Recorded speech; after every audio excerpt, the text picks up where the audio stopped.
Let me get a piece of that dick. Ah! All right. Yep. He waited for it. He waited for the countdown. I respect it. 5, 4, 3, 2, bust. I love busting. Yep. Good start to the podcast, y'all. Absolutely.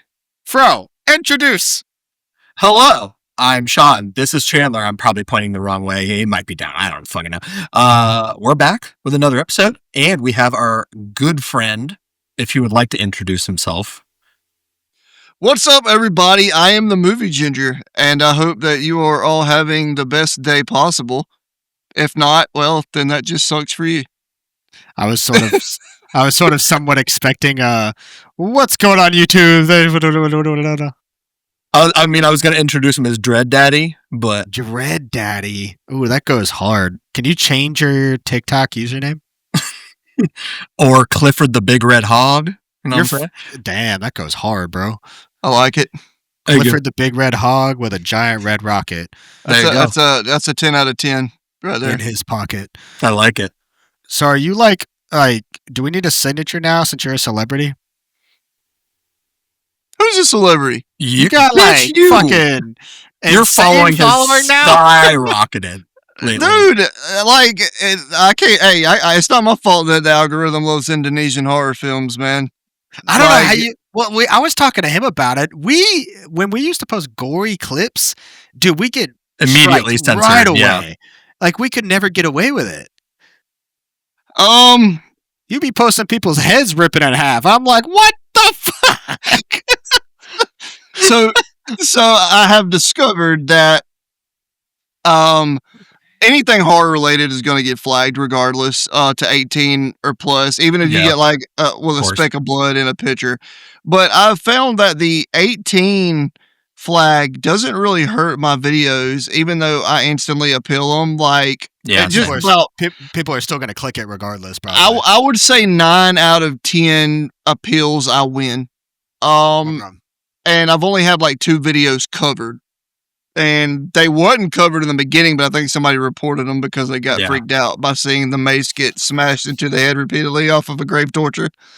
So yeah, people do not like to watch a mace repeatedly smash somebody's face in and then have it like rebuild. Speak for yourself, bro. Yeah, we can't have anything nice anymore. I mean, we used to be a proper country. I felt the same way. Rotten.com. I felt the same way. Apparently, they did not like the fact that the mace was doing so much of the smashing. 4chan/B. My mace don't be smashing shit. Goddamn. Because it's tiny. My mace be smashing in RuneScape. There we go. Not the RuneScape reference. Bro, I'll start playing RuneScape Classic again right now. Nah, bro, you play too much Fortnite, you basic bitch. Bro, I haven't played Fortnite, like, this year yet. Well, you're still a bitch. Thank you. Introduce the topic, you nerd. We're going to talk about subgenres. Pause. Do that again with more enthusiasm. Okay, here I go. Listen up, you dumb bitch. We're gonna talk about horror subgenres. There you go. That's better. Thank you. What's your hook on the other one? What's up, you spooky bitches?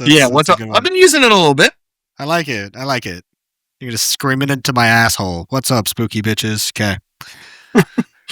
That's a good image, isn't it, Ginger? You're welcome. So, out of that, we're gonna talk about our favorite subgenres, go over each in detail, play off each other in regards to which ones you like. And man, that's crazy because Chan's going to go first. I'm going first? Oh, shit. Thanks for the honor, man. So my favorite subgenre is a little thing called Coco Doodly Doo Wop. And terror. Can that be considered found footage? Is that a thing? I mean, sort of found footage. Big chicken, so. He's a rooster, bro. Rasta the rooster. And he's Jamaican, so what does it matter? Have you seen that, Ginger? I have not. Okay, so before we go on topic here, everyone listening... I'm going to play the clip. All 5 people who listen to this podcast are going to hear me talk about this again. What the hell is it? It's what yoga? Happy... Ooga Booga Yoga? Yoki Doki... No, Fuck. Is it Okie Okie Dokie? Dokie? Yeah, I think it's Okie Dokie Yoga. There's this show Dokie. back in like the 70s ish, maybe. And this dude does yoga who's definitely a pedophile. He's surrounded by a bunch of kids. Imagine Mr. Rogers but doing yoga with a bunch of children. And then out of nowhere in the video, a dude dressed as a giant rooster Okay. as a Rastafarian. So audio listeners are not going to give a shit about this. Okay, Ginger, this is the first frame of this show, by the way.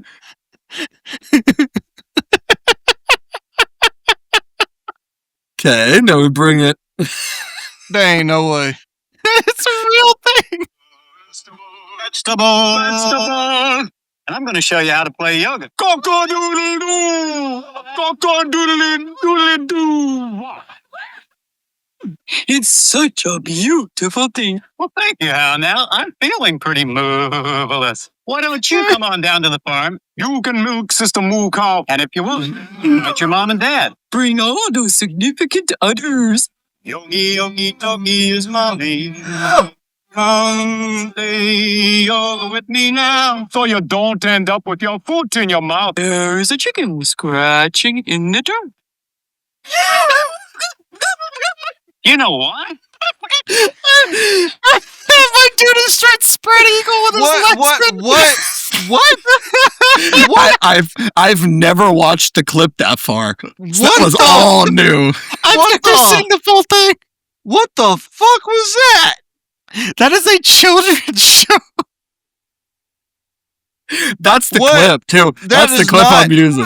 There's no way that premiered in America. I don't know.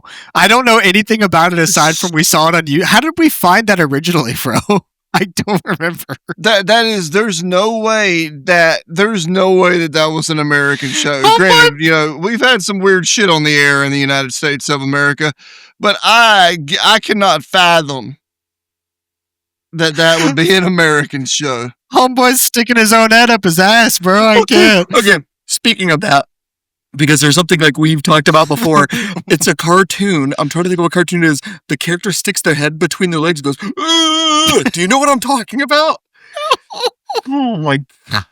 I'm That trying sounds to great, cry. though. That sounds like something that would have came during the 90s as well, like Ren and Stimpy coded stuff. Oh my. Very much so. Goated. So now you understand every time on my podcast when I end with Coco Doodly Doo Wop, Big that's ass what rooster. I'm referring to. That is, And yeah. You know it's a big ass white dude in that costume too.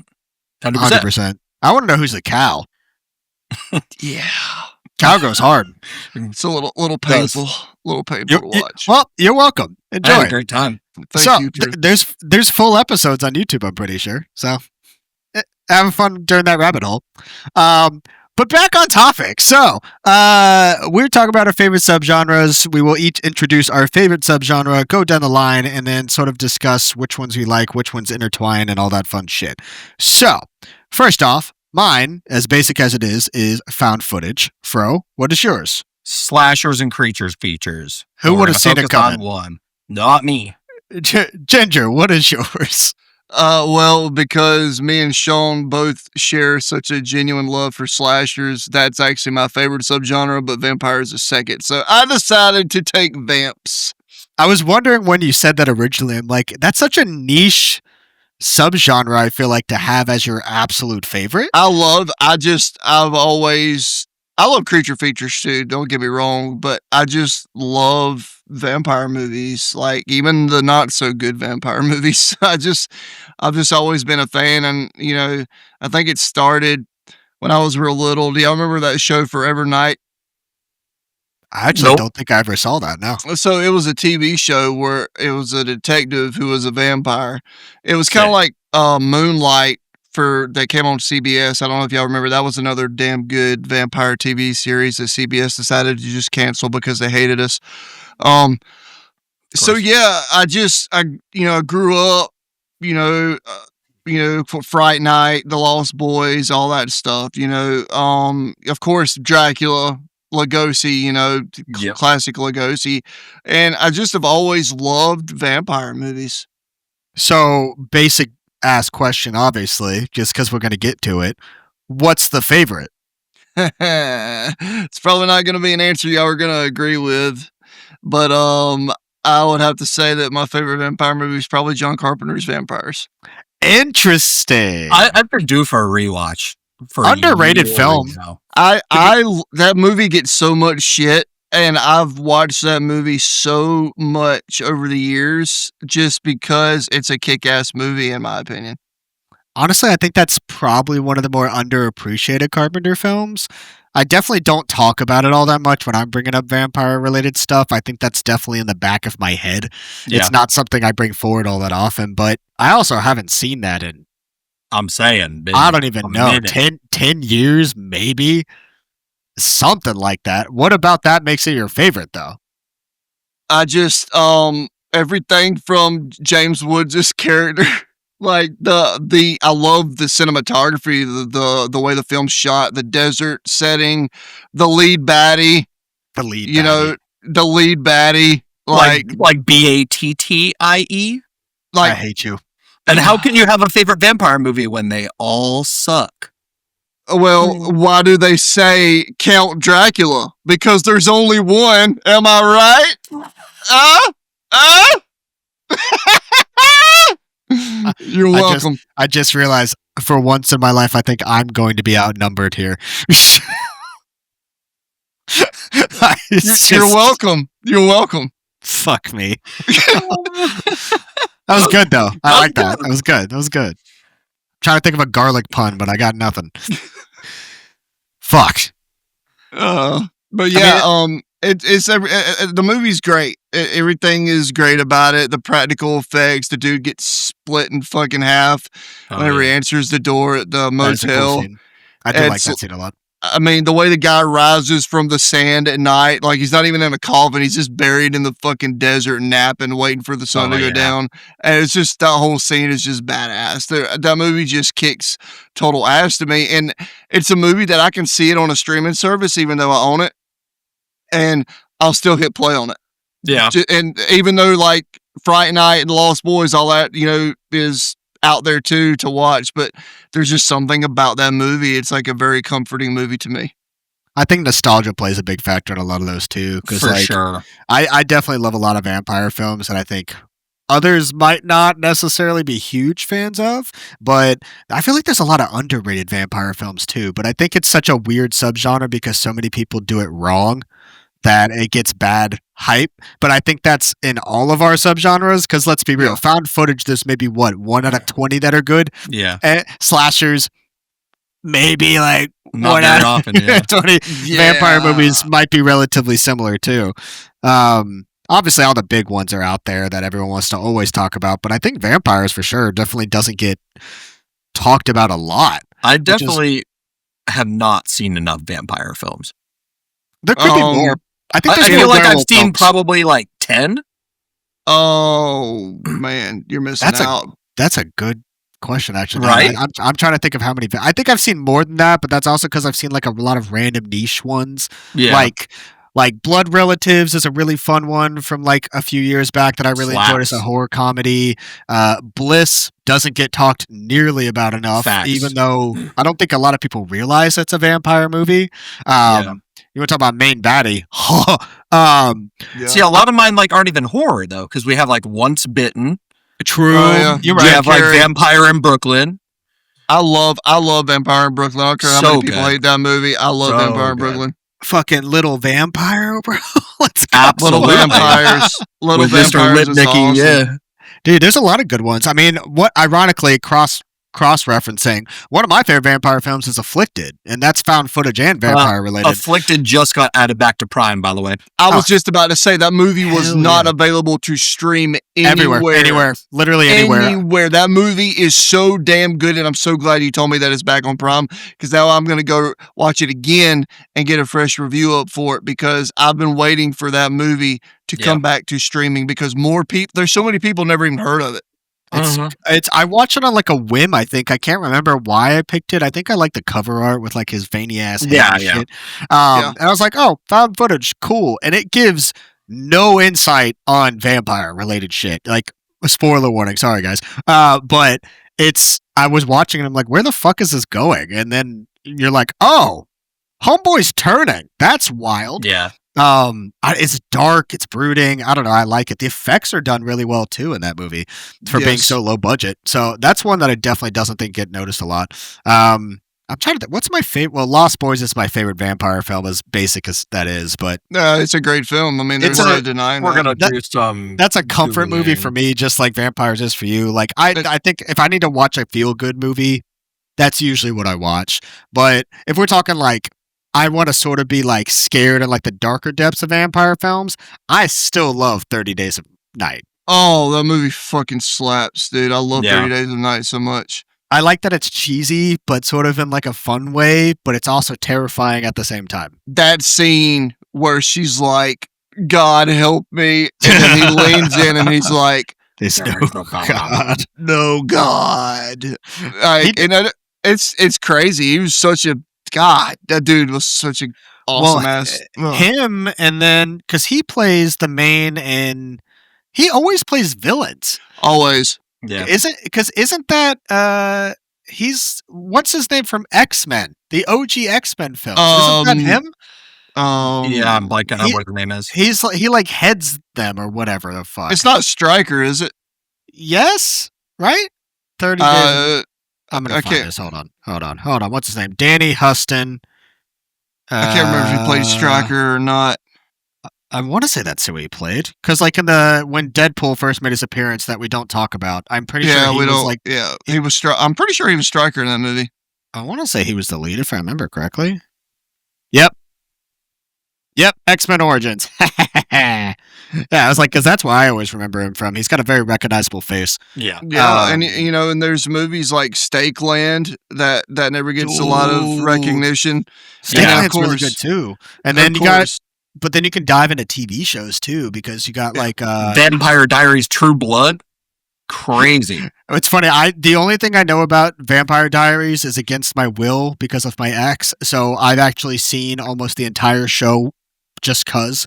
I will say it's cheesy as shit, but it is relatively fun. I'm not gonna lie. Twilight and Ass. So I was looking through the list, and there's so many I didn't think of that like should have been no brainers.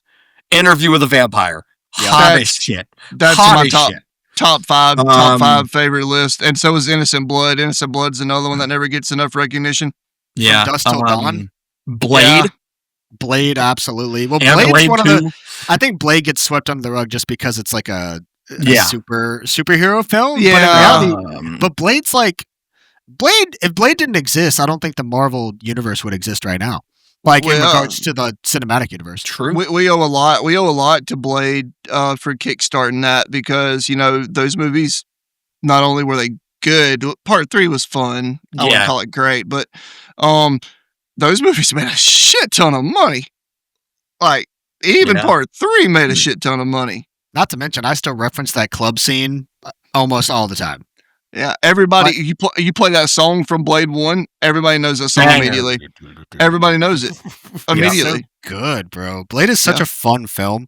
Like, what do you think is your most underrated vampire film?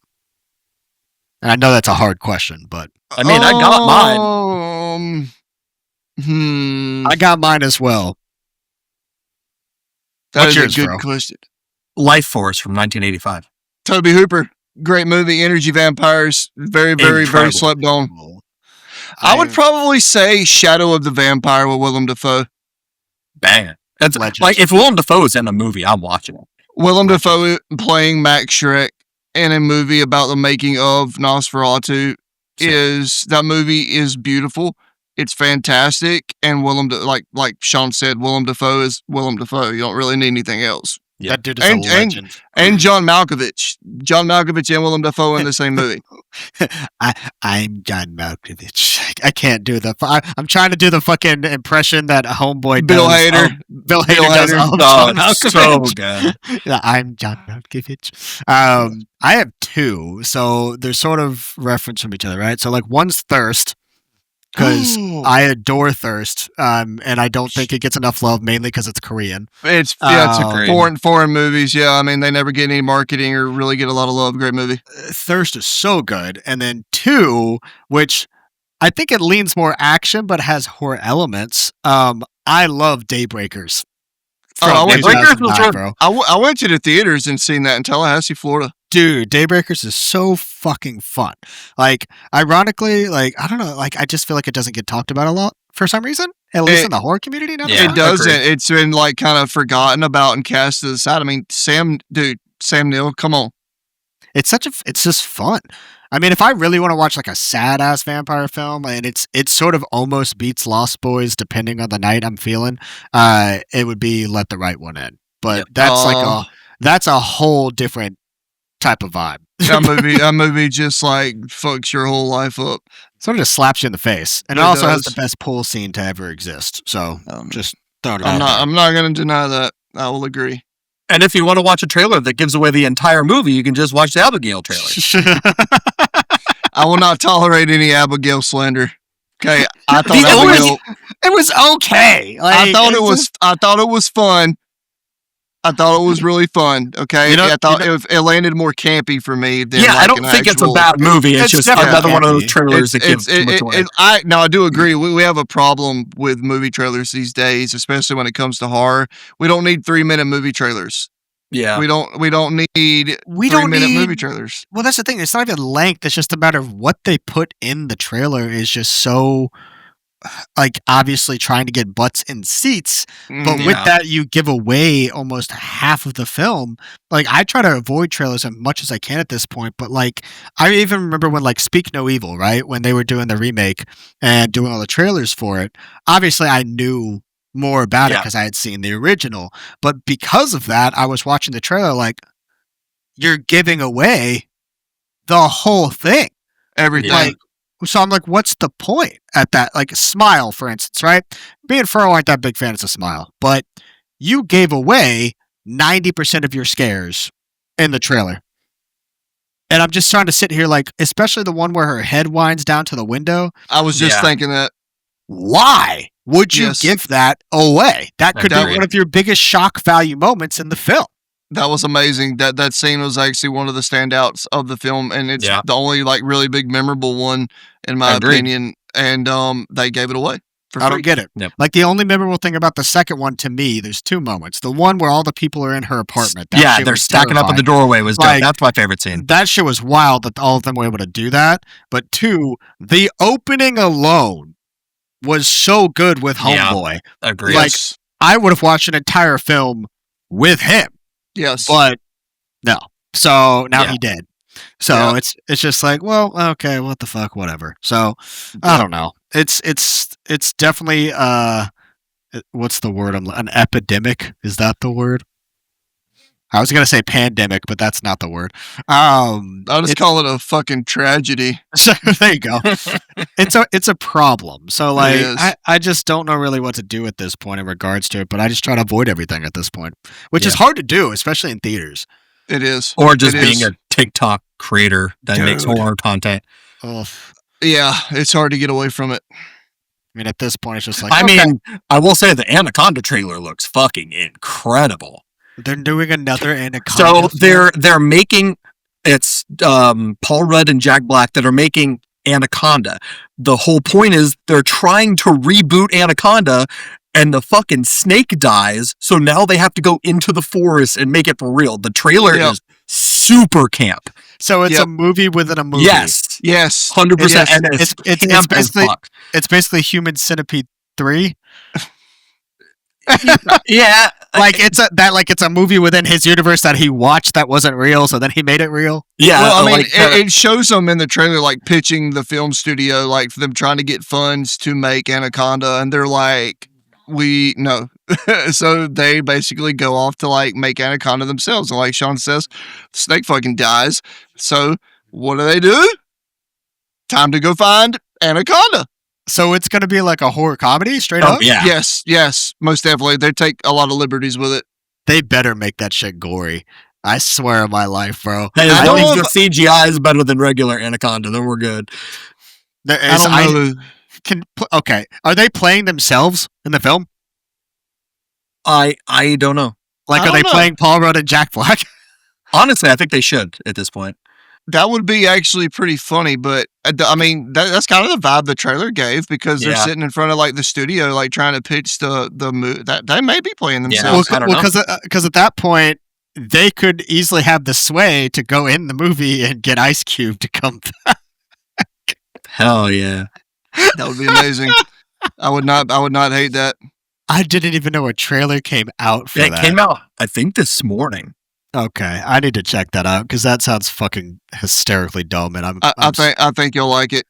I'm here for it. Let's go. It's like a weird mix of the studio, like Seth Rogen's new movie or TV show, and then fucking Anaconda. Let's see how well it works. Right. All right, moving on. Slashers. Fro. Slashers, there's weapons and blood and boobs and bad decisions and Arguably, slashers would be considered, I feel like, that sort of moved horror into the mainstream. oh, for sure.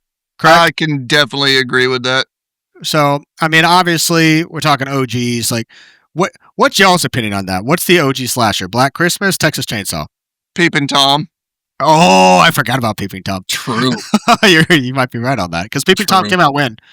Oh God, but I know it predates Late those films. 60s? By a lot, right? Yeah, and the only reason it's fresh on my mind is because I actually recently had this conversation with somebody else, and they had never heard of Peeping Tom, and I mean I'm not gonna sit here and act like that I already knew about it. Somebody else had think.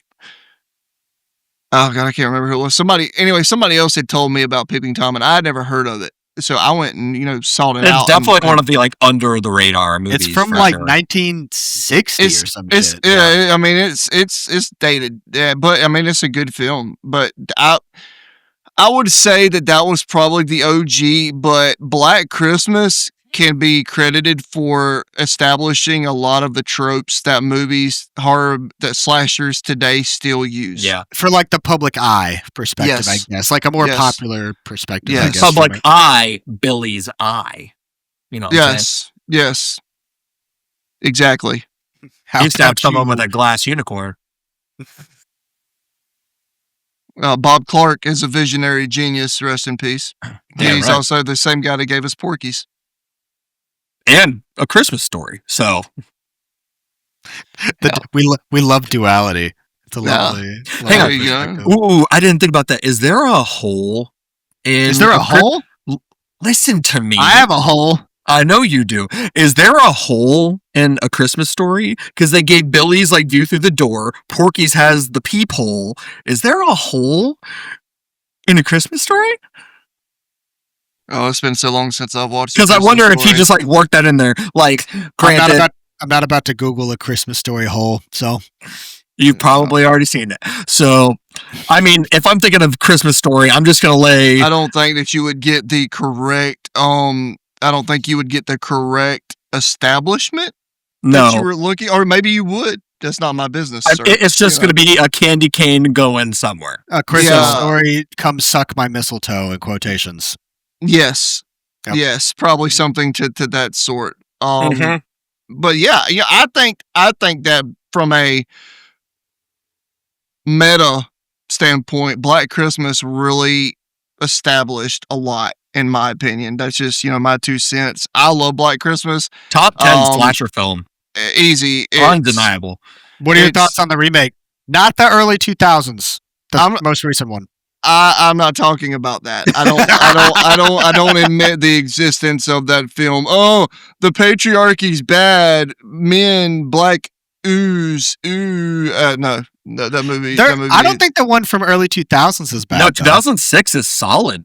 It was good. It wasn't my favorite, but it was a hell of a lot better than the most recent. We don't. I will The say mo- that. The most recent one Agreed. doesn't deserve any talk, unfortunately. No. What would you consider, I guess, in the population's eyes, at least from a horror perspective or a casual watcher's perspective? What do you guys think is the most popular slasher among everyone? Scream.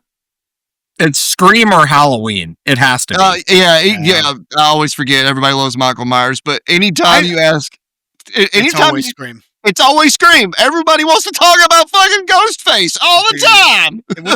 which is so funny to me. Like, don't get me wrong, I like the Scream films. I think 5 and 6 leave a little bit to be desired. Like, I really didn't like 6. 6 sort of made me pissed, but like, I might be, yeah, right. I don't know if I'm alone in that. I know other people agree with me that, Ginger being one of them. Fro, I don't know how you feel too much about 6. Is like one of your least favorites, right? 6 is better than 5, but see, I think the opposite. Not good either. I thought 5 was better than 6. I think both of them are kind of like Chandler said. I think both they're mediocre. They're just filler. I don't like either of them. Let's be I think they were lazy reboots that just served the purpose of keeping the franchise alive, I think that's really the only purpose of it. Yeah. I think that you would be right in saying that. I think that, and I'm not shitting on Ghostface because I will always say that Scream came along in a time whenever we were facing a drought in the slasher subgenre, and it single-handedly revitalized the slasher subgenre because there was shit. Well, and the satire genre of horror. Like, it basically created a method for that as well. Yeah. But the thing about Scream that's so funny to me is, why is arguably the least interesting slasher character one of the most popular ones? And he's not even like really, like they're the clumsiest killers. Like, they're clumsy as shit. Like, they fall over shit. They get knocked out by doors. Like, you literally, all you have to do is just have some really good cardio. Like, you got to remember, like Drew from Drew Barrymore's character, Casey Becker from the first movie. She about got away from him and got stabbed in the titty. And got stabbed in the neck.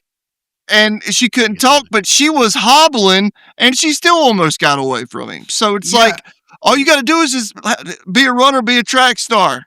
I mean, I guess that plays into like the satirical element of it. Like, they're not meant to be these killers, they make fucking mistakes, but at the same time, they're people. They're just crazy people. That's all it is. Whereas, like, I guess you could make that argument with Leatherface. Like, he's just a dude, even though he'd be dolphin diving out of holes now. Still blows my mind. Sorry. I'll point dolphin dived out of a hole, man. I just can't do it. And did you know who? Wait, hold on. I was told I think Alvarez was like a producer on that film or some shit. Fede? I don't know. Like, and I was like, there's no way. I didn't ever hear that. Someone like told me that, and I'm like, Alvarez would never do such our Lord and Savior Evil Dead 2013. I do not think so. Dude, so fucking good. I mean, we'll see how he does with Evil Dead Burn. So, just kidding. It's not Fede doing Evil Dead Burn. It's Is it what's his face that did? He did Rise. Whoever Victor, whatever his name is, who did Infested, is doing Burn. So we'll see. That's fair. The dude knows how to make a good movie. I don't hate it. I don't hate it at all, honestly. Yeah. I think that I really wish though if we could just get Raimi back. Just get Raimi to come back. Just one more time. Just give us that last. You ain't gotta tell him that. Jesus Christ, man. I just need Raimi. I need Raimi for one more Evil Dead. I won't request any more Evil Deads out of Raimi. If Raimi actually did something with Evil Dead, though, do you think he'd make it more modern, or do you think he'd actually bring it back to the cheese factor? Well, I mean, that's why he's been producing a ton. Yeah. So I don't know. But then you watch something like Doctor Strange, Multiverse of Madness, where he definitely threw that influence in there. He threw some like serious horror element into that. That was very, very Army of Darkness coded for me. Yeah, very much so. I've seen a lot of art, and that's my favorite horror movie of all time, Army of Darkness. So I spotted a lot of. Pause. I have two people in here whose favorite horror movies of all time are both Evil Dead films. What the? Why am I out of here? Like, why am I here? Like, what? Well, Army of Darkness is my favorite of the original trilogy. My favorite Evil Dead film is 2013, but I can't even hate you for that because the rain and blood scene alone toward the end of the film, the whole time allotted the amount of raining blood it's just one of the most badass scenes that horror has ever given us. I'm not It's just talking about modern brutal. horror. It is one of the best cinematography. The Do we have to everything- talk about my love for Evil Dead? Do we have to talk about it? Do we got to talk about it? Let's talk about it. I mean, listen, I agree with you. If I had the room that you have to put up all that stuff, I would be probably broke living in a cardboard box because I would not have great self-control. But I think that Army of Darkness is probably my greatest comfort movies, and I've watched it more times than any of the other Evil Dead films. I don't know. There's something about that movie that just hits it checks every box. I kind of wish we would have got the other ending, though. Yeah. What's your least favorite Evil Dead film? I know his. Probably, I would probably say, because you can't fuck with the original, so I would put Rise as my least favorite. That's his least favorite too. It's the least Evil Dead film. It's the least evil. Yeah, I feel the same way. It does not feel Evil Dead-y. It almost just felt like a sort of your standard haunting film. Yeah, with a Necronomicon thrown in. I almost feel like Deadstream is more Evil Dead than Evil Dead Rise. Ooh, buddy.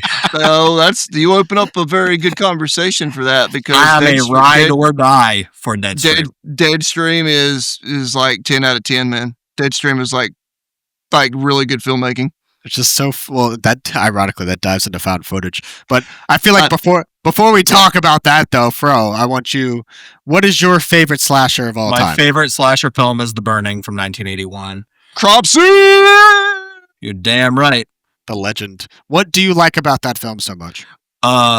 Let's start off with George Costanza, the guy from Seinfeld. He's got fucking hair. Jason Alexander, sick. Cropsy's just a dope character.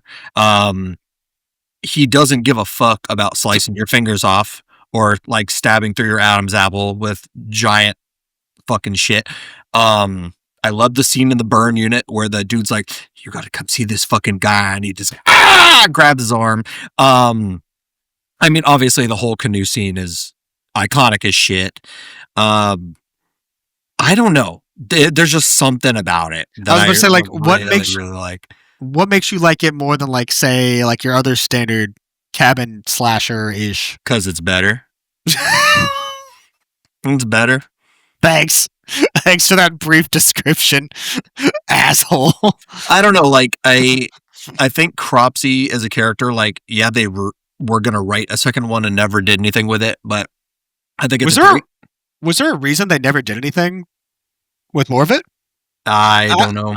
I tried to find out if they ever had any like plans for a sequel or anything. I could never find any talks that they ever had any more planned. There were a bunch of like alternate posters made for a second one, but they never went through with it. Yeah, I don't know. Like I think the story's really cool. Like, hey, kids are assholes. Let's light this dude on fire from a flaming skull full of worms. And then he's gonna come back and kill everybody. And it is one you can actually legitimately root for the slasher, given how. Oh yeah, most definitely. Cropsy is not the villain in that movie. You have sort of an emotional connection to the actual slasher part of it, which is interesting. Yeah. But I don't know, like that is an interesting movie too, because would you or would you not, given the opportunity, want to see a reboot? No. I see people in horror groups all the time talk about wanting to reboot. What if it was given to the right person? Sam Raimi can take it. I was literally going to say, what if Raimi took it over? It's so weird, and I don't think I'm alone here. Like in our group right now, or in the horror community, 80s horror was such a time and place thing. That's why when you try and make 80s movies, they don't come across the very hit or miss. Mostly miss. It's a product of its time. Like there's a reason they had to use practical effects. There's a reason things were so campy and cheesy. It just made sense. But then when you try to reboot it, it's hard recreating nostalgia. Like you can't. And that's exactly why, like, I cry and I weep for humanity when movies like Intruder never got the marketing that it deserved because it didn't have the marketing bucks to compete with the other bigs of the time. Because you cannot convince me that if Intruder did not have the same marketing budget that the other films did, that it would not have been a widely more well-received slasher. Like, I read about, like, it didn't open up in very many theaters. They were like taking it around to drive-ins and like showing it at drive-ins and stuff. Like, there was a lot like that went on with that movie. And you got Ted Raimi, you got Sam Raimi, And you Bruce. got and Bruce Campbell. The movie is incredible. You have It's also paced very well. Yeah. yes, the pacing, everything about that movie is great to me. And it actually used to be what I would call my favorite slasher of all time. And that was until the Hatchet movies came out. And then Victor Crowley literally jumped to the top of that list, and Hatchet is my favorite slasher movie of all time. Oh, yeah. Because I fucking love Victor Crowley. Also an underrated series. To be honest, I think Adam Green is They're all good. They're all very, very underrated as a director from what he's able to fantastic. pull off. And speaking of found footage, I know we haven't jumped there yet, but digging Up tomorrow. digging out. Yeah, you already knew it. Yeah, That- I mean, Absolutely. That movie's honestly super fun just because it's literally a fourth wall break within a film. Like, he's playing himself, being himself, Yeah. talking to other horror directors about something that's going on while you have monsters that were designed off fucking Alex Party. Yep. it's perfect. It's like, It's what nuts. the fuck is happening in Okay. this film? It's Inception. Because Hatchet even gets mentioned within the film, and then he meets Carpenter at one point. And you're like, what the fuck is happening? Yeah, Like, that movie's Exactly. honestly legitimately entertaining. Like, Yeah, I haven't never- rewatched it in a while. never gets enough credit. You know, Adam Green is, I think, probably one of the best in the business when it comes to making practical and no CGI. Like, Yep. just Kane fucking Hodder, dude. Like, if Kane Hodder wasn't already cool enough to give us Jason Voorhees, he had to come along and play one of the best slasher villains that we've been given in ages. But he also gave you Toe. It did. We don't did. talk about Toe. And he also did. Wasn't he also in that? Death What? House. Yes, Death he House. Okay, but still, okay. We could talk about that, but he was also the big zombie ghost at the end of Prison with a very young Viggo Mortensen, so he was really cool in that movie. This is true. I think when it comes to like specific directors like that, I think Adam Green deserves to be mentioned more than like Eli Roth. I feel like Eli Roth and shit gets mentioned more than like other directors. Yeah, and to me, they're not even in the same category, in my opinion. Like, Yeah, well, I Adam feel like Green is. way above, at least in my humble opinion. Absolutely. Yeah. Like Eli Roth, in my opinion, makes torture porn cool, but all of his movies in reality most of his movies at least are just formulated from another film. Like Green Inferno, Inferno. is Cannibal Holocaust. Knock Knock is literally sisters from the 70s. Absolutely. And Absolutely. What's he has another one that's like almost a very carbon copy, and I can't remember what it was. I don't know. But yeah, like, so it's just like, whatever. I don't know. Not a big fan. Not a big fan. Fair enough. Ginger, what's your favorite slasher? Well, it used to be Intruder, but Hatchet now. Okay. Oh yeah, duh, you just fucking mentioned that. But it's all right. But no, what about you, Chandler? What, slasher wise? Yeah. Oh, that's a good fucking question. I have an answer for modern day and older. I know what your modern day is. Yeah, modern day is your next. So because Oh, I think Erin is an incredible final girl, and I just love her to death. And I think everything about that movie is just campy, but it's also like done in a serious manner too. It's weird how they mix it. It doesn't take itself too seriously, but it's really done well. Aside from that, older slasher. God, that's really fucking hard for me. I like Intruder a lot. Ironically, I had never seen Intruder until like 2-3 years ago, I think, something like that. I think Me y'all and you had both. yeah, Me and you both. I think y'all had mentioned it like in a thing we were doing, like a live or something like that. I'm like, I've never seen this. Yeah, I think he just passed recently too, like this month. oh Yeah. shit. Yeah, and he co-wrote Evil Dead 2. That's why the teamwork was incredible. That makes a lot of sense. Intruder's actually on Tubi right now, if I'm not mistaken. Dude, Tubi's stepping their game up on every. How are you watching all your foreign horror? Tubi's got a lot of. I know foreign horror. Tubi's got a decent amount, but some of that Indonesian shit I've never been able to find. I feel like is it all on Tubi? Netflix. You got to go to Netflix and type in Indonesian horror in your search, and it'll pull up all that. You won't just find it. That's the thing. They don't market it and show you. They don't show you That makes sense. in the They don't show you in the their, I guess, their algorithm, is that what you want to call it? That it's Or there, feed. but yeah, your feed. But you go to search that shit, dude. It's all there. It was like a mother load, and there's still movies on there that I haven't watched yet. And I was just like, bro, like these movies are fucking crazy as shit. Dude, Indonesians don't fuck around. Asian horror in general, like I could go on for days about that shit. Dude, I agree. I love me some Asian horror, man. You be diving in there. We can do a whole other podcast on that shit. Dude, yeah, absolutely. I could tell you some crazy ones, man, that I've seen that I'm just like, America could never, because I'm gonna tell you something about Indonesia. Nope, they don't give a fuck about killing kids. No, they do not give two shits. They don't give a shit. Koreans don't have the time either. Fuck. And then Nope. Thai too. Like Yeah. Thailand and Taiwanese. Like Thai. Oh, Art of the Devil, dude. There's some fucked up shit in Asian horror, bro, and I love it. Anyway, yeah, that's a whole nother podcast. So what was I talking? Wait, favorite slasher. What, Sean? What's? I just called you Sean, which I never do, which is weird. But what's a older slasher that I talk about a lot? I'm trying to think, and I'm blanking. I mean, we could talk a bunch of. I can just rattle them up. But like ones that I like specifically, not fucking Night Killer. Okay, well, I'm not talking about Night Killer. I'm not talking about Night Killer. I mean, what about the critically acclaimed slasher Thanksgiving? Oh my god, Ginger Dead Man. I mean, The Prowler, incredible. I like The Prowler. A Slumber Party Massacre. My Bloody Valentine. Stage Fright, Opera. Honestly, Take your pick. As a basic of an answer as it is, now that I think about it, I still think my favorite OG slasher is Texas Chainsaw. I'm not even mad at that. Forever.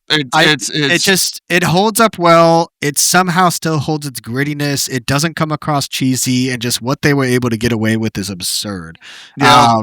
But also the fact that it's like, it's not overly violent if you actually think a lot about of it's it. off Like screen. most of it's off screen, but somehow still gets that effect, which is funny because I hate movies nowadays that do that. But for some reason, it gets away with it really well, just because of how atmospheric it is. Texas Chainsaw is not a bloody or gory film, and that's the thing. A lot of people don't even realize. They're so fucking terrified, and it's not even a bloody film. Yeah. Aside from Homeboy getting hit with that fucking hammer, ooh, that hurts. It's the only time you're rooting for the character in the wheelchair to die because Franklin sucks. God, arguably more annoying than the fucking kid from Vivarium. He is probably my most hated horror character. Somebody asked me in an interview last night. Actually, a guy was asking me, he's like, "What's your most hated horror character?" And immediately in my mind, I was at fucking Franklin from Texas Chainsaw Massacre. He's just obnoxious, bro. Okay, Ginger, I'm going to give you 2 movies to watch in case you've never seen them before. Have you seen The Third Saturday in October? I do not think so. Oh, okay. First off, they only made 2. They premiered, I want to say it was early 2024. But there's 1 and 3, right? It's 1 and 5. Oh, 5. And the director said watch 5 first, then watch the first one. But there's nods to Sleepaway Camp, The Burning, Texas Chainsaw. They're good as fuck. They should both be on Tubi and Shudder. I highly suggest you check both of those out. Message me those names. They're really fun.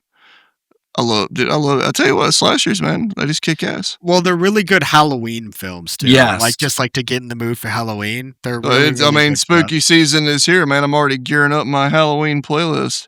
It is upon us. It is. It's the spooky season in our hearts every year round. But whenever the fall starts to move in, the leaves start to change. I don't know if there's a Regal by you guys or not, but they're doing a bunch of horror movies. They're doing every day, bro. I know, and I'm going to see Army of Darkness in theaters on the 11th. AMC doesn't have it, but Tampa Theater might be doing it. They usually do. I'm sorry, I live in the bumfuck South in a tiny town that doesn't have a Regal or an AMC because I have to go to fucking Tallahassee Where do you live? in Like South city. Georgia. At least you can go to Tiny Pug's town. Pizza though, so that's cool. If Sure. it's still there. How close are you to Milton, Florida? I've been to Milton. It's like it's up there over there by Pensacola.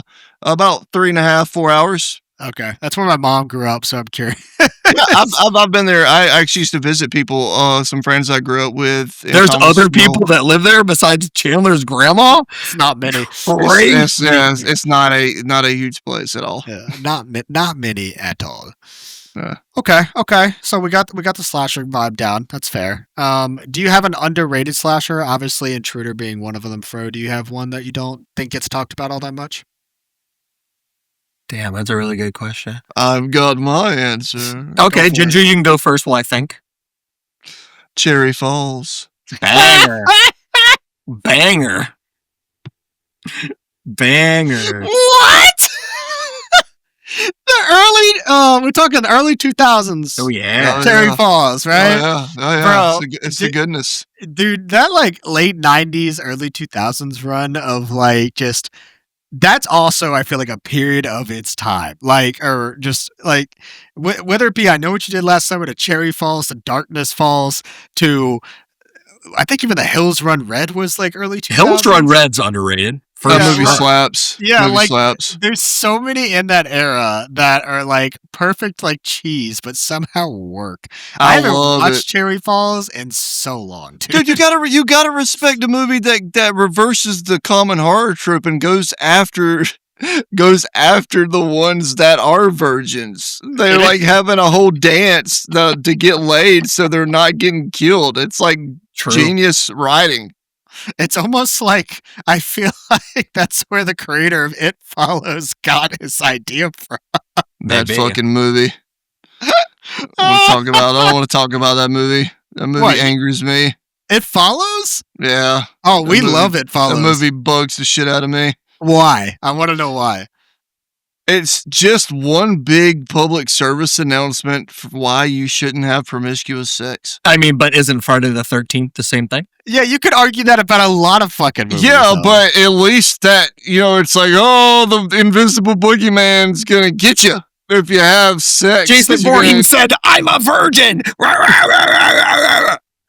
It's like, oh, the boogeyman's gonna get you. He's gonna get you. Oh, it's like y'all know that joke where it's like there's a snail chasing you for the rest of your Yeah. life, but you get like $1 million, and Yeah. if it catches you, you die. That It Follows is the snail. Yeah, pretty much. It Follows is the snail. Oh, It's like absolutely. they took the snail metaphor Okay. and they put it in It Follows. Okay, but hear me out, right? So, do you like the soundtrack? Banger. Yeah, come on now. The soundtrack's great.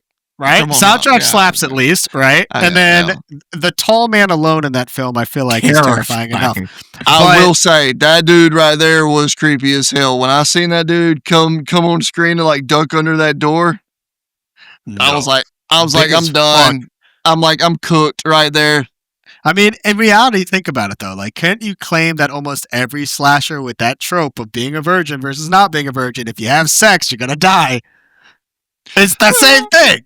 I mean, I guess you could. It also plays into the whole argument that horror is very misogynistic. Of argument. course.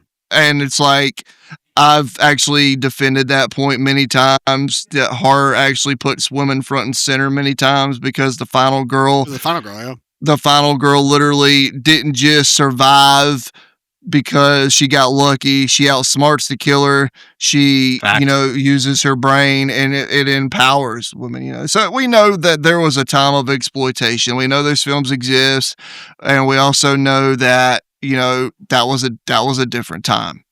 And Agreed. we don't still carry the same times today. Horror is not the boobs and gore fest of the 80s, Yeah. Granted, there's still films that are made like that. I feel like unless you're intentionally making a movie of Like that, yeah. style. Yeah, you're like not, yeah. Piranha Double D, like, the whole purpose of that film is A titties. fish with big ass titties on it. Absolutely. The case in point. That's the whole, the cause behind those types of films.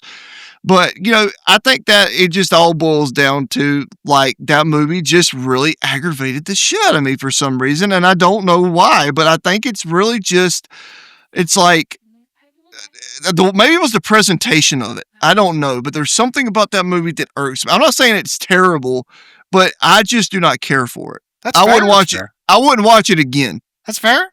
I don't know. There's something about it that just, it's kind of like Smile. Like y'all said, I did not think the first Smile was anything to rave about.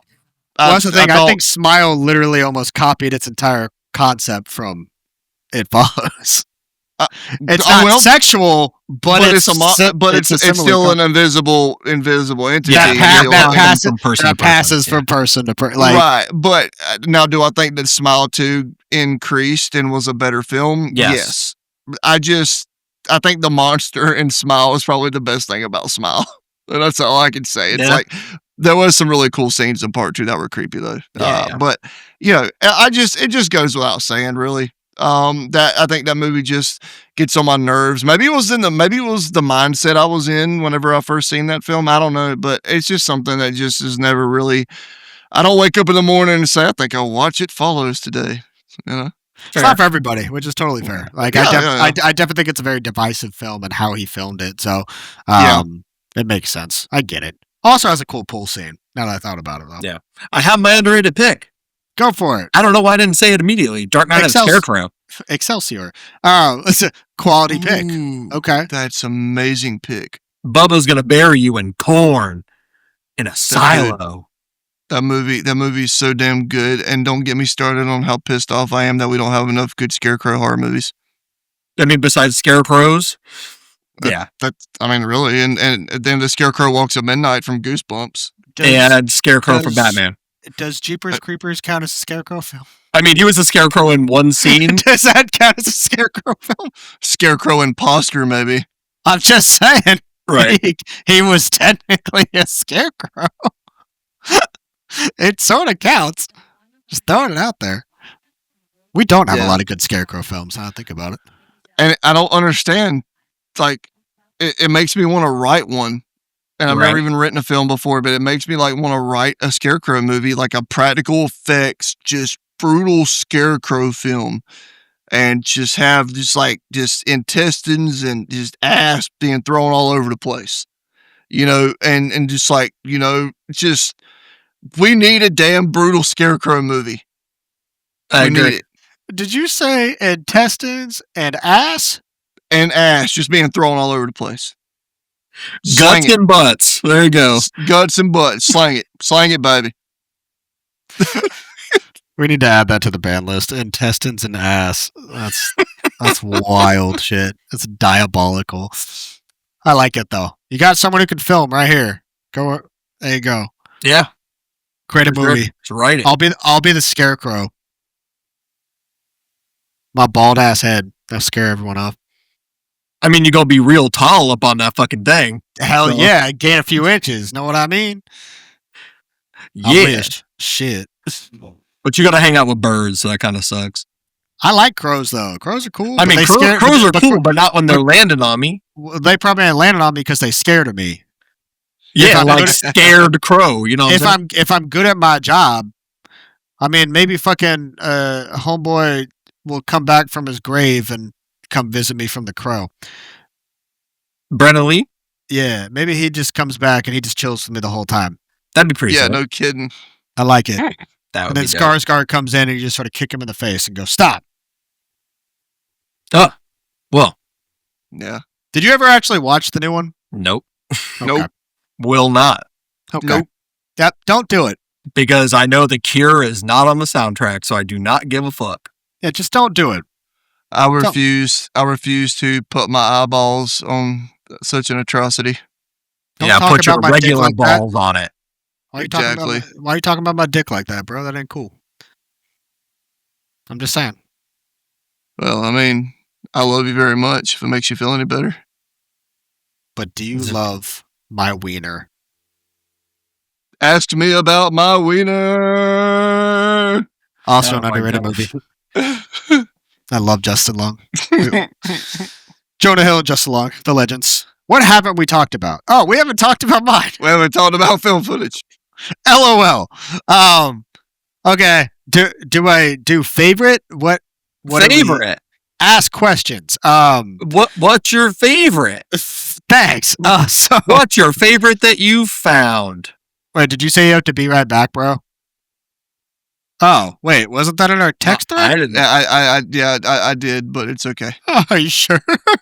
Yeah, we leave everything in the podcast. If you gotta take a shit, go take a shit. It's fine. Favorite found footage film of all time. It's Wreck. We got It's to get Wreck. that out of the way. Cool. It's Wreck.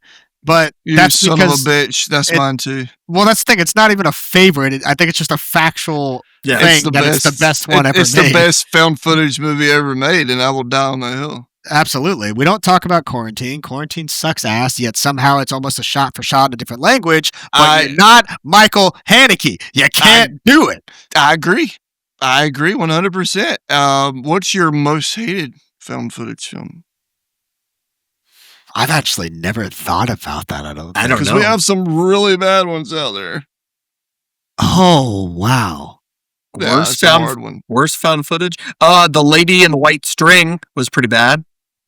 I don't think I've. Did she So- have a tampon in? Sorry, that's no, a bad so joke. it's I'm essentially sorry. this, like it's on Found TV. I think did Dylan just watch it? I've or- never heard of that in my life. Okay, all right. Let me find it because I literally just commented on a post about it. I'm just trying to remember who the creator is. It's not Dylan. I will say I have a second very close favorite, but it's not necessarily considered a horror film. Which one? It's Chronicle. Oh, that is a good one. I think Oh, Chronicle yeah. gets overlooked. It has one of the best fucking main characters / villains of all time. Oh, yeah, Chronicle never gets the love it deserves. I actually saw it in theaters when it came out. It was so good. I didn't see it in theaters, I don't think. I can't remember when So I first fucking watched it. good. I would probably say that Wreck is definitely my favorite. But I also want to like throw out like honorable mentions like Grave Absolutely. Encounters. You were talking about that earlier. I did see they are rebooting that, Yeah, I know. which is like part of me is like, why? Yeah. Of Yeah. all things to reboot, They that don't just need it. doesn't. That just doesn't feel like one that's necessary. When both the original two are great, They are. but also that movie doesn't really have enough hype to get rebooted. I would agree. I think it was a very kind of like niche to like the horror community, people that are really like passionate about film footage. I would also say that Gonjiam Haunted Asylum is probably my second favorite found footage movie ever made. So he hates Dark Eyes, and that whispering She's scene at the terrifying. end terrifies the living shit out of him every time. Gonjiam Haunted Asylum is the bee's knees, man. In reality, it's just a Korean version of Grave Encounters. But Really? like, I mean, if you think about it, Yeah. just from like a perspective of, but I love Gonjiam. Gonjiam's great. Gonjiam fucking like grabs you by the throat and drags you through hell, man.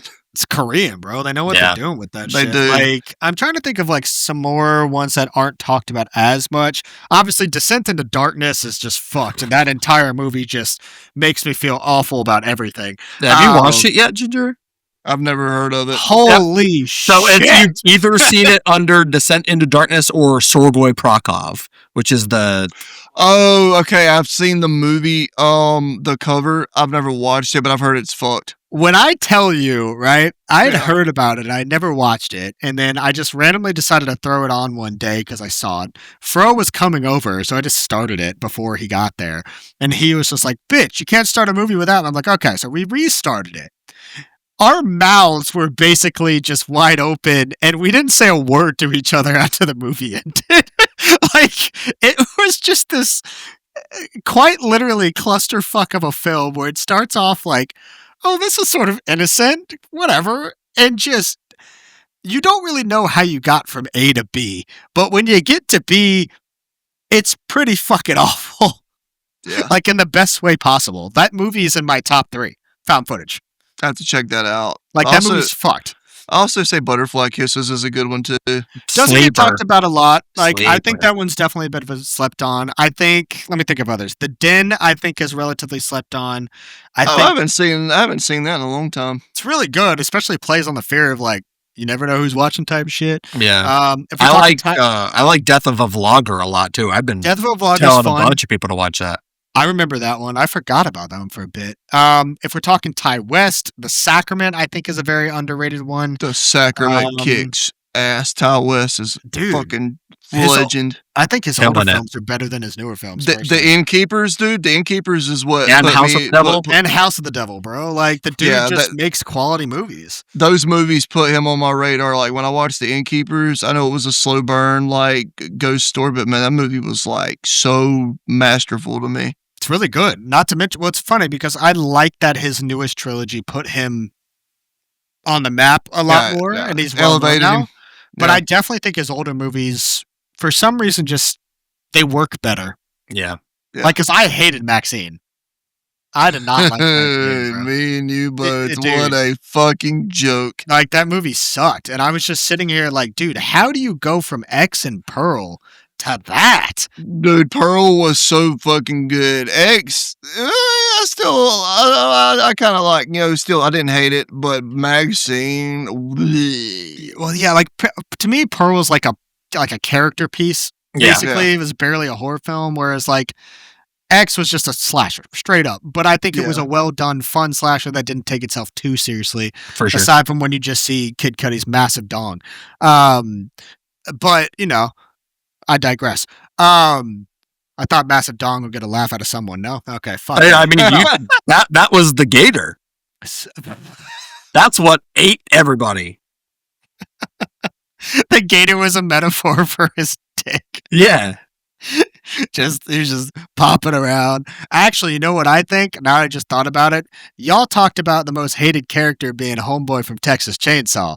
I think, now that I look back at it, I arguably think the most hated character in a horror film is the woman from Dashcam. Oof. Good argument. Holy shit. Miserable fucking just, God, I forgot about her until right now. Literally, I just remembered that movie and was like, and there's 2 dash cams, by the way, for anyone listening. Yeah. There's the cop-based one, and then there's the crazy lady psychic powers one. That's the better one. Don't watch the cop one. The cop I one's agree. pretty ass. We'll wait for Ginger to get back. He went to go take a shit. So in the meantime, Fro will serenade you with his favorite tunes.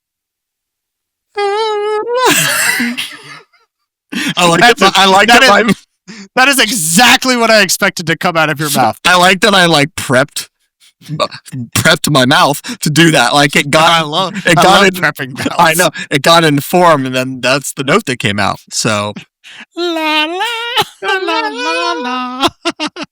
All right, we can. What can we do to pass the time? Quote your favorite basement yard riffs. God, I'm so coming many. out of my cage. So many.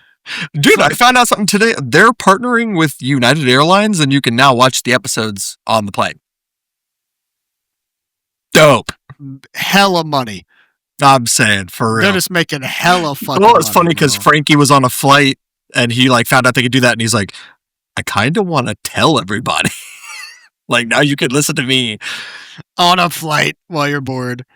Oh, Ginger, we were talking about, if you didn't hear, that the lady from Dashcam is arguably the most annoying character alive.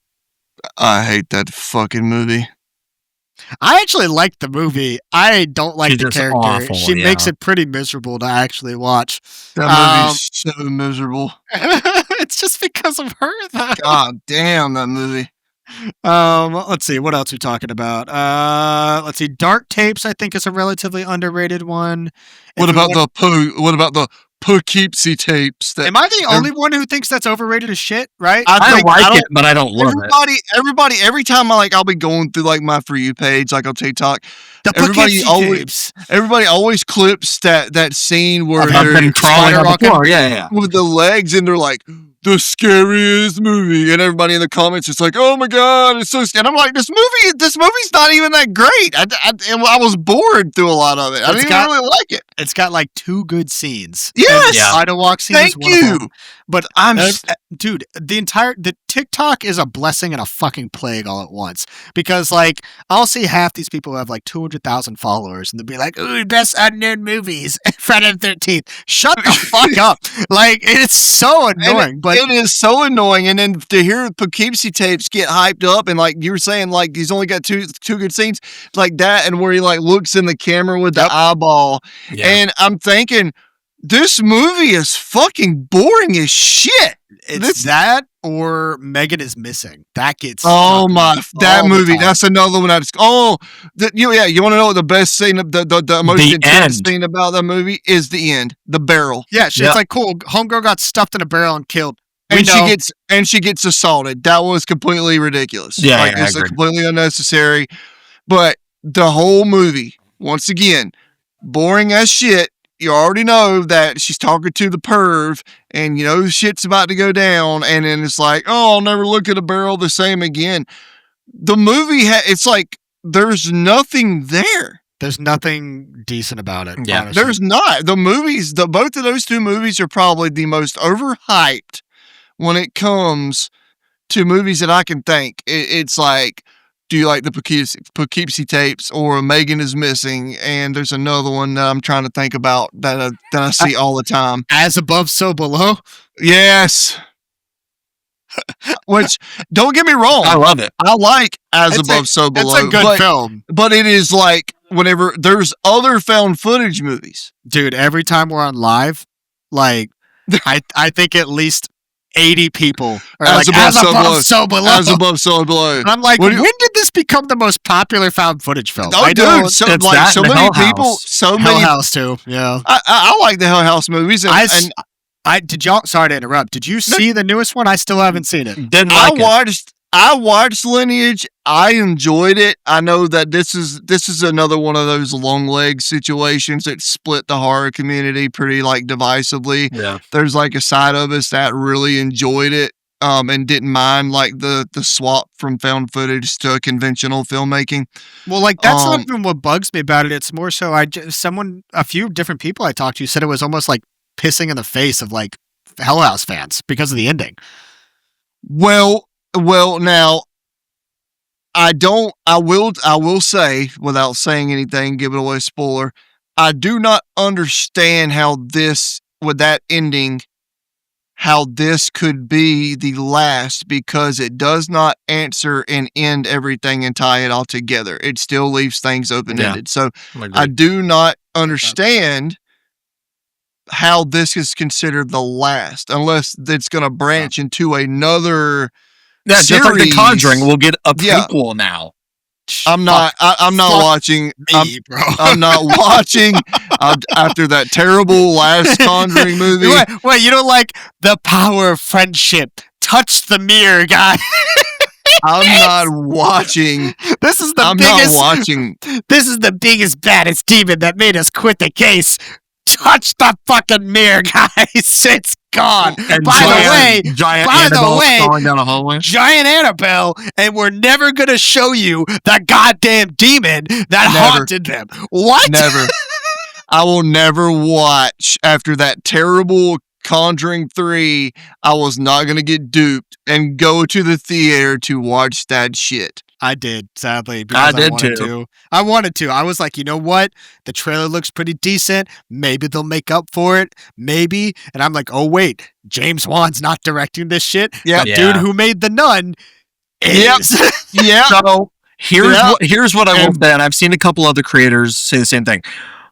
Before the Warrens are introduced, the story is solid. Of just like the actual haunting in that house. And the first family, and then the Warrens are like, we're back. We're just going to stay in here and do nothing. And by the way, the priest just dies. Yeah, I mean the crucifix lighting on fire was dope. That was cool. Yeah. The Nun and the Nun 2 are some of the most uninspired pieces of shit films that I have seen in modern horror in years. And I do not know why till this day that I thought that the Nun 2 would possibly be better than the first piece of shit. And I don't know why I watched the second one now to come to think of it, but I'm watching it and I'm waiting for something to happen. 30 minutes later, I'm waiting for something to happen. Oh, look, it's Valak. Oh, wait a minute. I'm waiting for something to happen. Child's Play 2019. One jump scare. Oh, wait. Yeah. 30-minute battle at the end where nothing happens. Oh, Nothing. Wait. Yeah, Nothing. Which is so Nothing. funny, though, because they literally killed her with wine. And I'm just like, this movie is, what the fuck is this shit? And that's why this is a conversation that I'm so glad that we're having, because I take it personally as a horror fan, as somebody who gives my money to this genre so much. I feel like that we get disrespected as horror fans when they put out this shit. Blumhouse, I'm talking to you. I was going to say, do you think it's a Blumhouse issue or do you think it's a studio issue? Like a whole horror community It's both. It's absolutely both. Whenever you have movies like Imaginary and Night Swim, I shit on Imaginary. Dude, what the fuck? We shit on Night Swim more than anything, but I shit on Imaginary more than anyone. That movie is so bad. It's not even gateway horror good. It's not even a movie you watch if you're wanting to ease and get into. I would tell somebody to go watch House from 1985, which is one of my favorite movies. I'd say if you want to get into horror, watch House from 1985. I would never in my right mind recommend anybody go watch fucking Night Swim or Imaginary. Blumhouse has lost their way because back in the day, Blumhouse used to make quality stuff. I think it's now just because it's such a commercialized, like, horror is not niche anymore. It's not. Especially with the popularity of Terrifier. Like, with how popular Terrifier is now, specifically, it's like, okay, a bunch of casual fans have now heard about this shit, and they're like, ooh, what is this? They go to the movies, and then they bitch like, oh, that movie's too bloody, it's too gory, there's no plot. I'm like, it's a B splatter film! That's what it's meant to be! And it is. And people love Art the Clown. Oh, he's all over TikTok. Memes, dude. Halloween Horror Nights. What? Everybody loves the character. That's the thing, though, about Halloween Horror Nights specifically, too. They had to lower the amount of Art the Clowns walking around because people were being so disrespectful towards them. People wouldn't quit touching them. Yeah, David made it like 6 days. Well, yeah, I'm just sitting here like... he's not there anymore. Yeah, I'm just like, what is this? Like, why are we treating... this like this? Like, I don't understand. You can't put your hands. He's not like, and I'm not taking a shot at Book Talk, but like these Book Talk like feral communities that have made him into some like sex goth daddy or whatever, you know. And I'm just like, stop objectifying our guy. He's fucking like he rose from the depths of like the lowest indie horror. Well, it's the same thing with fucking Scream, bro, and people sexualizing fucking Matthew Lillard and Homeboy. They're like, ooh, he could fuck me. I'm like, he is literally a serial killer. Just because he's fictional doesn't make it better.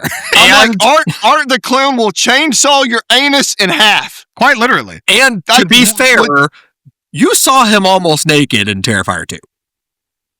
If that's what you're excited about, I can find an old man on the corner right now that looks exactly like that. It's the same thing with Nosferatu, bro. People are like, I'm just like, why are y'all fucking sexualizing this shit? I was making mad jokes about Count Orlok whenever Nosferatu came out. Are you talking about that mustache? I was like, from the window to the wall, till the sweat dropped down my balls. I was like, dude, he was like, that man was like ready to curse a whole fucking kingdom just to get him some of that, man. Homeboy skipped leg day. I'm just saying. It's just like in The Devil.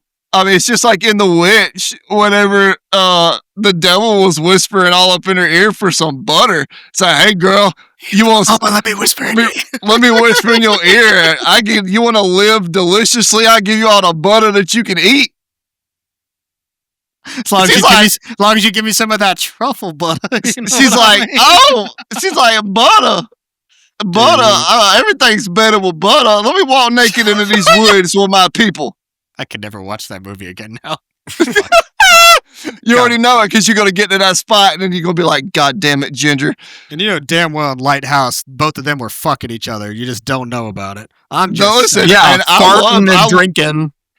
I love both of those movies. I like Eggers, you know. I think that he makes really good slow burn period pieces. I think that he's very good at filmmaking, and I think that it's just hilarious to me because stuff like you could take like Killing Orlock, and then you could take like Black Phillip, I think. Was that Black Phillip Yeah. from The Witch? from the Witch Show. You could take Black Phillip and you can make this shit so hilarious. It's like he was like, Kel Orlock was like, you're gonna give yourself to me. I'm about to put dishonor on your cow. I'm about to put dishonor on your whole family. I'm gonna put locusts all up in these bitches and kill all your livestock if you don't give me some of that Right now. right now. You guys know he's like, what is it? How many days was it? I He's can't like, remember. He's like, you got 6 days to deliver the goods.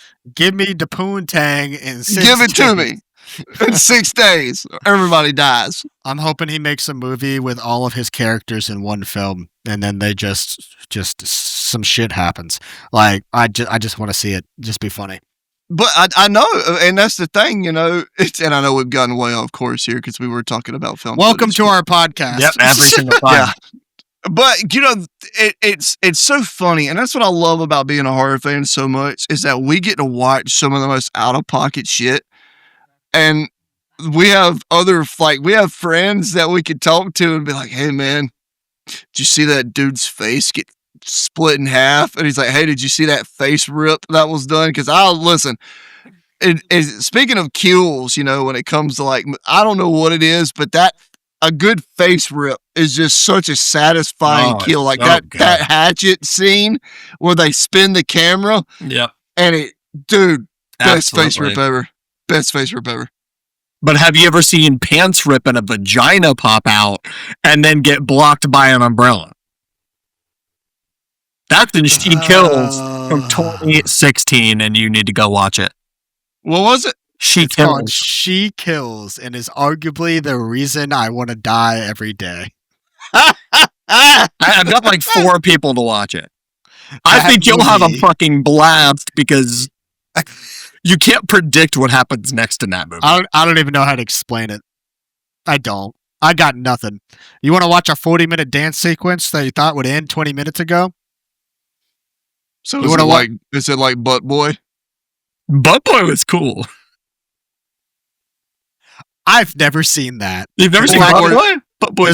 The fact there's a movie called Butt Boy is terrifying. Or Chompy and the Girls? Chompy and the Dude. Girls was cool. That movie was sick. He's like, I It hold the was. whole universe in my mouth. And then you find out he's not actually evil and he's just trying to be normal. Yeah, the little girl's evil as shit. You're like, I gotta eat her shit. And then I just love the casual. He just walks up and goes, and then just Yep. walks away. Yeah, And someone's like, but that's what I'm talking about. Like that's what I love about being a horror fan, and that's why I get so pissed whenever they make these big. That's why I love independent horror so much. For my sure. heart will always be with independent horror films, and I think that it's the heartbeat of the genre. But that's why I get so pissed whenever these big studios make this cookie cutter. Not even cookie cutter. It's not even cookie cutter status. It's horrible. You can They just make say these that's- heist. horrible. but that is what casual watchers will watch because that's what, and that sounds elitist, I know, but that's I what know. they will watch because that's all they know. I know, and I know that, and I try not to get in that mindset. I don't think I'm like better than somebody else Yeah. because I've watched. I all do. These Fuck under- y'all. You heard it here first, folks. all these underground independent horror films. If anything, I love telling people, I love making reviews and saying, "Hey, Yeah. this movie that was made on a budget of like $100,000 is really good, and you need to support independent horror." Have y'all seen a Serbian film? It's Yeah. really good. And August Underground. Oh my fucking Or god! how about 120 Days of Sodom? Those movies are so good. Or how about Soldered Vomit Dolls or Murder Set Pieces, or or any of the Vomit Doll trilogy. Yeah. I'm familiar with all of those atrocious films. I had a very dark phase back in the day when I was seeking out all the disturbing films, and unfortunately, I have seen a Serbian film, but I have made a vow to never ever review it on the channel, and I will never talk about it on TikTok I just or don't. Instagram. What's the thing? Like me and him talk about all the time. That's the movie mentioned all the time when people are like, "Have you seen a disturbing movie?" And I'm like, "It's got one disturbing part. It's not even a good movie. It's just a bad movie for shock value." It's an intentionally made film to poke at your most vulnerable spots, because you know the stuff that they're showing is doing nothing but to get you mad. Yeah. And to make you disgusted. It's just taboo. Filmmaking is so much more. Yeah, I believe that horror movies can evoke a wide array of emotions, but just making that that's like anybody can make something unsettling just for the hell of it. But to make something that on that level with like babies and shit like that, dude, like come on, like you know what the fuck you're doing. It's not a political message. It's not some extremist view. It's you're fucking sick. Well, that, and you can't tell me like putting that on screen specifically, that you can't tell me the director's not a fucked up person. No, I'm sorry. I will never ever agree that film deserves to. It doesn't deserve a platform. It does not deserve a platform. I wish that it would be. I wish that it would be stricken from even being able to even be talked about, because it does nothing beneficial for film. It does nothing beneficial for the horror genre, because I hate that it's fucking considered a horror film.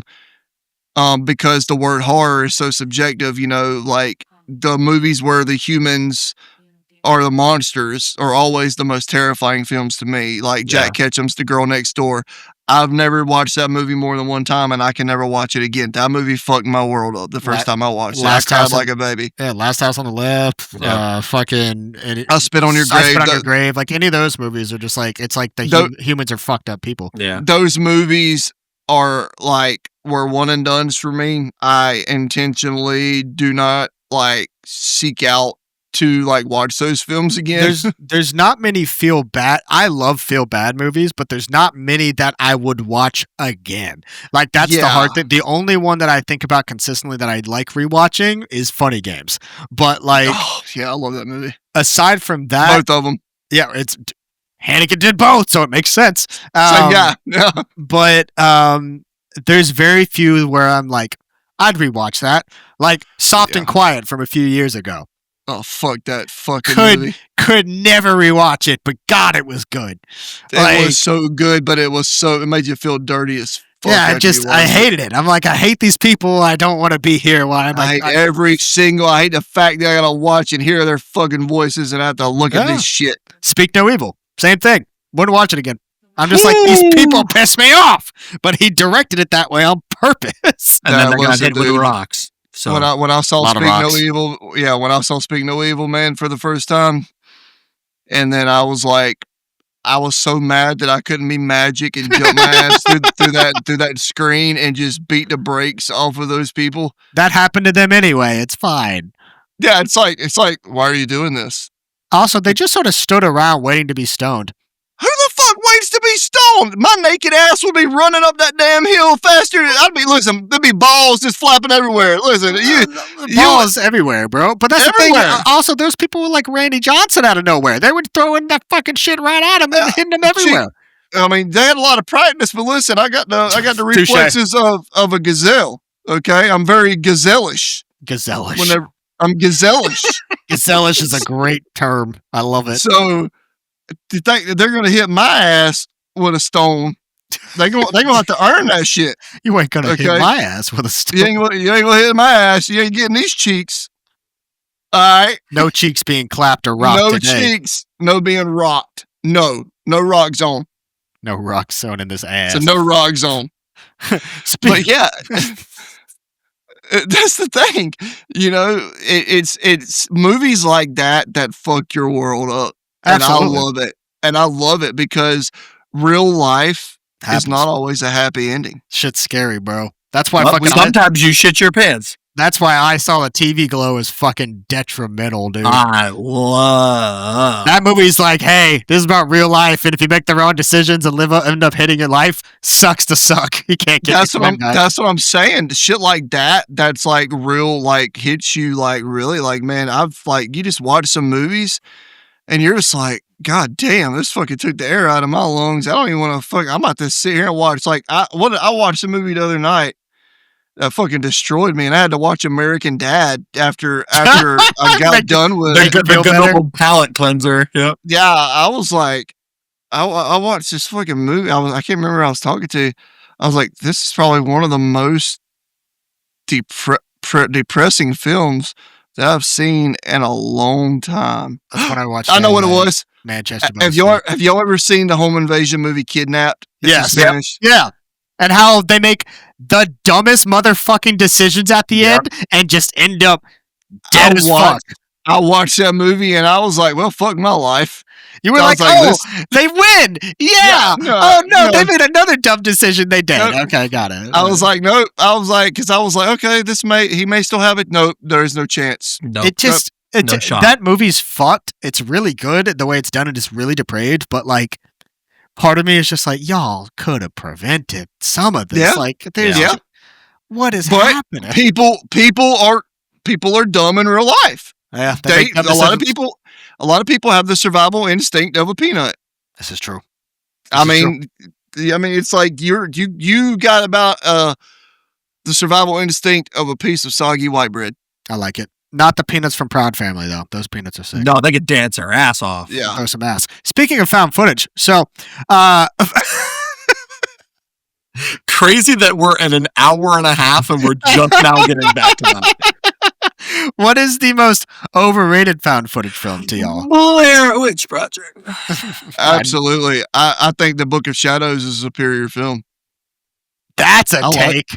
I like Blair Witch 2 better than the first one. I don't like the first Blair Witch Project. I think I need to rewatch Book of Shadows. Rewatch it. Rewatch it, and you will be surprised at how much you enjoy it, I think. Okay. I definitely think Blair Witch, once again, product of its time. I think during its marketing, during everything, it made sense. Yep. Now, as a found footage film, especially compared to other like paranormal in the woods type shit, it doesn't really hold up compared to others. I have a lot of respect for what Blair Witch did for the found footage genre of horror.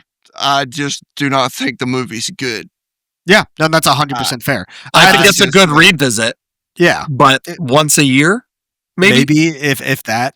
Yeah. I mean, I think it's shitty that the creator got screwed out of all of the like profits and the royalties and everything, and like that they've never seen that money. Oh, I didn't know that. He made a great follow-up movie. He did. Wait, what was his follow-up? Exists. Oh, he made Exist? Yeah. That's why it's great. I didn't know that. Yes, the superior Bigfoot film. Even though Willow Creek's actually pretty good too. Willow Creek's good. So is Abominable. Yes, Abominable. And then we can talk about your favorite fucking Bigfoot film. Harry and the Hendersons. I knew it. Oh no! Fuck. Bigfoot slaps a man on the ass, walking naked, and then he throws a dog off a cliff and hits him with a rock. Yeah. Oh, it's Amityville Bigfoot. That's the dumbest fucking movie ever made. We got like 50 Amityville movies now. It's like Amityville Dildo is one of them or something like that. I cannot. I do think one of the more underrated ones. What did I watch the other? Underrated wise, there's a few. So like, there's one. I don't know if it's technically considered found footage. Some people do, some people don't. Have you ever seen Punishment Park? Mm-mm. So Punishment Park is ultimately this weird. It was back in the 70s, basically, where you basically either get to decide if you spend like a life term in jail or you have your trial at Punishment Park to try to survive, where cops will basically just hunt you. And it's sort of America. Quite literally, if you watch it, it's very scary to where we're at right now. Like, it's arguably very close. And it hit pretty hard when I watch it because I'm like, this is almost too similar and I don't like it. Yeah, yeah. But it took place in the 70s. That Exhibit A is incredibly underrated Banger. as a found for footage film. sure. And Oh doesn't yeah, get yeah, that mentioned. was a good one. With how The it's house is- done. The House is October Built could be thrown in there too. See, I don't like that movie. Like, I don't know what it is about it. Just nothing happens in that entire movie to me. Nothing. it just kept me entertained long enough to not be bored. And Yes, I like that it I- takes place in haunts and Halloween. I think that's Yeah. cool. pretty but the- badass. But the movie itself, I'm just sort of like, it's just sort of like whatever. Fro, do you Yeah. want to throw any? Do you have any that you like? That are found footage. There's some other foreign ones that are really good. Like I always talk about Koji Shiraishi The because Record of Sweet Murder was really Record of Sweet Murder is really good. He did a cult, good. which is great on YouTube. He also did Nori Oh the Curse. yeah. He did Nori the Yeah. Curse as well. So it's No, like no, listen, Noroi the Curse is fucked. That movie's so good. the dude's great, God, that movie's and all his movies are Lovecraftian films, but no I one know, really knows yeah. that because I he doesn't love- really do it to the end. I love Lovecraftian inspired films. Yeah. Have you So ever good. have you ever seen Mari video? It's also Korean. It's really short. Mm. It's really fucked up, to be honest. It's actually really good. I think that's considered found footage as well. The one I'll throw in, which I saw in May, is Duba Duba from last year. I actually never got a chance to watch that. I don't think. Was it good? Well, they just made a TikTok account like 2 days ago. So You guys, you know what I just remembered about a movie that I forgot that's film footage that I hate with a burning passion? What? The fucking Gallows. Yep, that's one. That's arguably when you. I remember when you said least favorite. That was one I was going to bring up. The Gallows can eat my ass. Ass, absolute dog shit. That movie is dog fucking shit. Some people mention that in our lives all the time. Like, this movie's so good. I'm like, did we watch the same fucking film? I'm that's like, like people who define. watch Bird Box and enjoy Bird Oh. Box. The Spanish one was worse. Yep. Barcelona. Barcelona. Barcelona. Bird Box is. I don't know that we have different definitions of the word good. I mean, because The Happening without plants. And Jesus birds. Christ. Yeah. That's literally all it was. If you want to talk about satirical ones, you could talk about like Behind the Mask, Leslie Bird. Banger. oh, I love that movie so much. I believe they're writing a sequel. I'm pretty sure they're Are writing they a sequel. really? I would like to manifest that. It's been too fucking long. Damn it. Yeah. That's Yeah. wild. I had no idea they were actually doing that.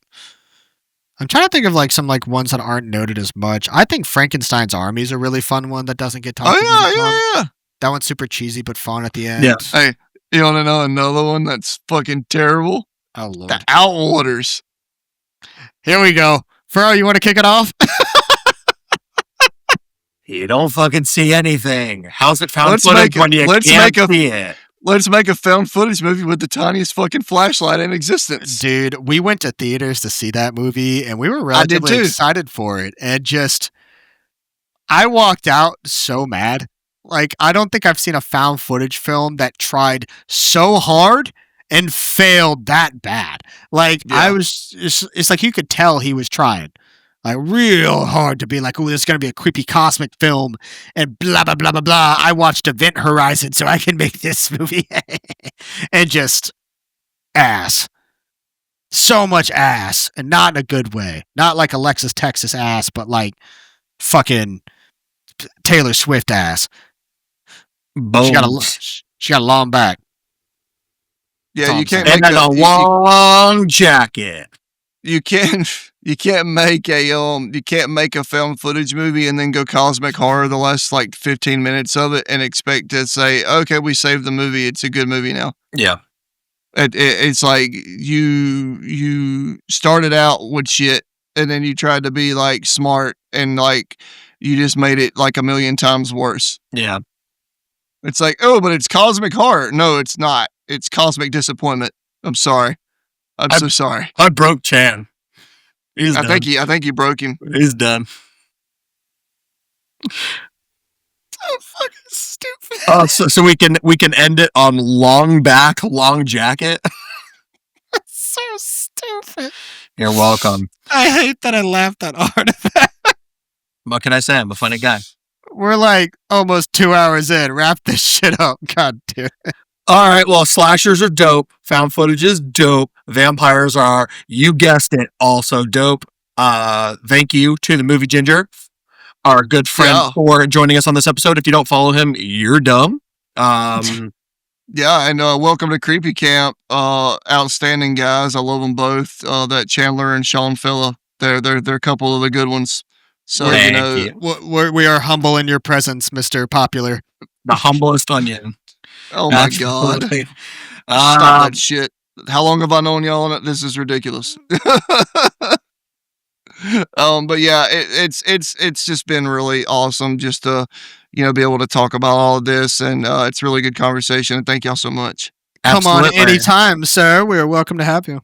Yes, yes. And with that, I don't know where your screen's going to be, so Ginger, you want to start? You want to do anything? You want to say anything real quick? How does a ghost keep his hair in place? He uses scare spray. That's good. Fro? I know you're dehydrated. Drink water. And on that note, Coco Doodly Doo!